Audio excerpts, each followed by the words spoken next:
الصداقة. الصداقة ليست بطول السنين، بل بصدق المواقف.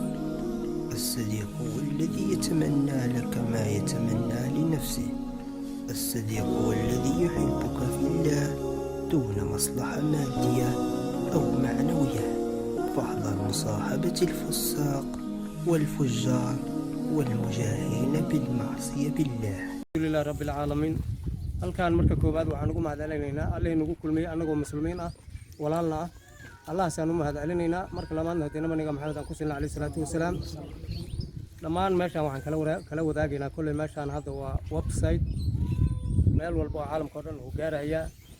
walaalihii sadaqadan soo bixiyay hay'adihii samafalka oo UN ta ahayo cadaanka idinma siinin walaalihiin reer Faqay Yaquub xoolahan bixiyay oo adinka idin la mid oo maanta abaarta jirta iyo waqtiga jira idin la xasuustay marka koobaad hadii kulli marka koobaad walaalihiin mid jiran iyo mid fiyowba wada ducayn doontaan insha Allah kii xanuunsan xanuunka Allah ka qaado kii caafimaad qabana caafimaadkiisa Allah u siyaadiyo jeebkii ka soo bixiyana badal khayr qaba Allah geliyo kaas intaas kadib kulli 40 qoys baa meeshan loo soo dhiibay si hufnaan ah oo cadaalad in ku baxdaan loogu talagalay qoys kastana waxa loogu talagalay haaf bariis iyo saddex la saliid